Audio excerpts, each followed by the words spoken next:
Bienvenue dans le livre des sages. Aujourd'hui, nous vous présentons des athlètes qui nous ont quittés en pleine compétition. C'est pourquoi nous vous demandons de vous abonner à la chaîne en signe de respect pour ces grands athlètes qui auraient mérité de vivre beaucoup plus longtemps.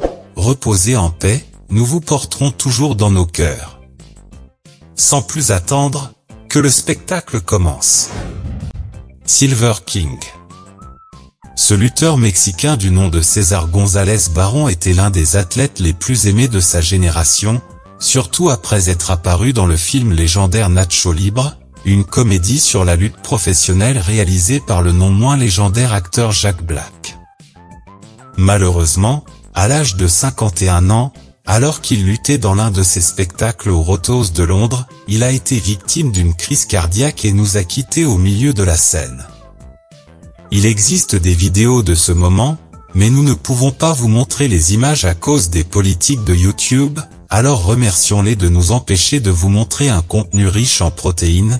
De toute façon, passons à l'athlète suivant. Frankie Leal. Ce boxeur aztèque était l'une des stars les plus prometteuses du pays mexicain, à tel point qu'il avait même été suivi par le président de l'époque Peña Nieto sur ses réseaux sociaux, et sa carrière laissait présager qu'il finirait par remplir les rings les plus prestigieux de Las Vegas.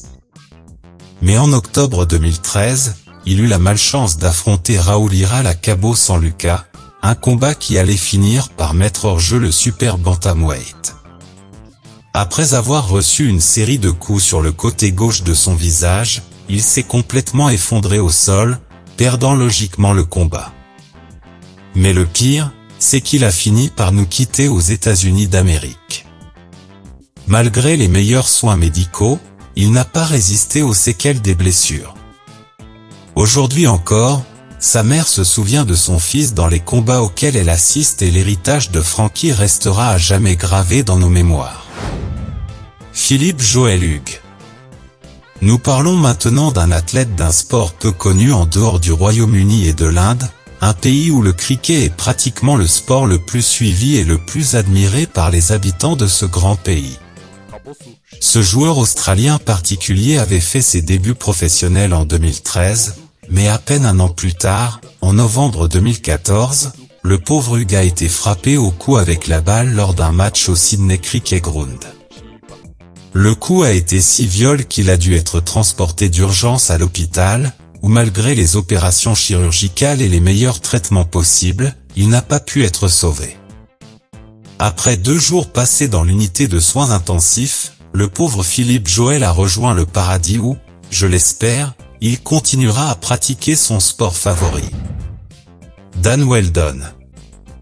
Ce pilote britannique était l'une des stars de l'IndyCar Gringo, où il avait remporté entre autres courses prestigieuses les légendaires 500 miles d'Indianapolis en 2011, mais malheureusement, quelques mois plus tard, il a fini par nous quitter au milieu de la compétition.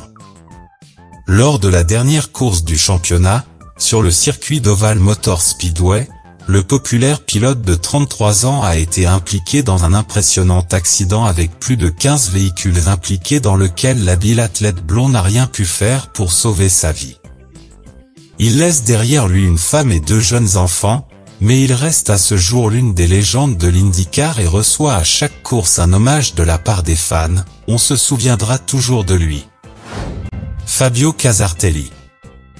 Il s'agit d'un cycliste italien très connu dans les années 1990, non pas parce qu'il était un superclasseur, un grand grimpeur ou un sprinter superlatif, mais parce qu'il a été le dernier champion non professionnel à remporter la médaille d'or dans l'épreuve olympique de cyclisme, plus précisément lors des Jeux de Barcelone en 1992. Ce succès lui a valu une place dans le peloton professionnel, où il a roulé, entre autres, pour l'équipe Motorola où le légendaire américain Lance Armstrong a fait ses premiers pas. Cependant, lors du Tour de France 1995, la carrière de Fabio Casartelli a pris fin lorsqu'il s'est effondré avec d'autres coureurs dans la dangereuse descente du col de Porte Aspet, un parcours escarpé où le jeune homme de 25 ans s'est fracturé le crâne et nous a quittés le jour même. Il nous a quittés précisément parce que le port du casque n'était pas obligatoire dans les courses à l'époque et que, depuis lors, la sécurité des cyclistes s'est considérablement améliorée. Aujourd'hui, il a un monument sur ce col et il est de coutume que les cyclistes lui rendent un bel hommage. Tu seras toujours dans nos cœurs. Sarah Burke. L'une des pertes les plus tristes du sport mondial est celle de cette skieuse extrême gringo, championne du monde de halfpipe en 2005 et l'un des visages les plus connus des populaires X-Games. Pionnière et compétitive, le sourire de la neige Sarah Burke s'entraînait pour les Jeux Olympiques de Sotchi sur le célèbre halfpipe de Salt Lake City, dans l'Utah, lorsque soudain un accident nous a tous laissés figés sur place. Même le docteur Lynx n'aurait pas pu guérir Sarah après lui avoir fracturé tant de vertèbres, un moment qui a choqué Hollywood et qui, aujourd'hui, des années après ces événements, nous choque encore. Reposez en paix belle Sarah. Jules Bianchi. Le pilote français de Formule 1 est le dernier accident mortel survenu dans le sport le plus risqué au monde, malgré les progrès considérables réalisés ces dernières années en matière de sécurité. Le jeune homme de 25 ans courait pour la faible équipe Marussia, qui avait sans aucun doute la plus mauvaise voiture de toutes celles qui ont participé à la saison 2015. Malgré cela, il faisait partie des recrues possibles de Ferrari pour l'avenir et les gens pariaient sur le jeune Jules comme l'un des sportifs les plus intéressants des années à venir. Cependant, lors du Grand Prix du Japon cette saison-là, Bianchi est sorti de la piste à cause de l'eau et a heurté de plein fouet une grue qui retirait une autre voiture, à 126 km/h, et s'est retrouvé sous la grue. Pendant 9 mois, il a lutté pour sa vie à l'hôpital, mais il n'a malheureusement pas pu surmonter la gravité de ses blessures et a fini par nous quitter avec sa mort. Laura Salvo. Nous ne voudrions pas partir sans témoigner notre respect à tous ces athlètes qui chaque jour se battent et essaient d'être de meilleurs athlètes malgré les risques. Merci de tout donner les amis. L'une de ces jeunes promesses de la compétition était la belle pilote espagnole Laura Salvo, qui se battait pour se faire une place dans le monde compétitif des rallyes et des voitures de course. Elle réussissait, elle s'améliorait physiquement de jour en jour et sa connaissance de la piste lui donnait l'expérience nécessaire pour participer un jour au championnat du monde. Mais un accident survenu à l'endroit le plus indésirable d'un rallye portugais a tué la jeune femme, à qui l'on continuera de rendre hommage partout où il y a un rallye, j'en suis convaincu.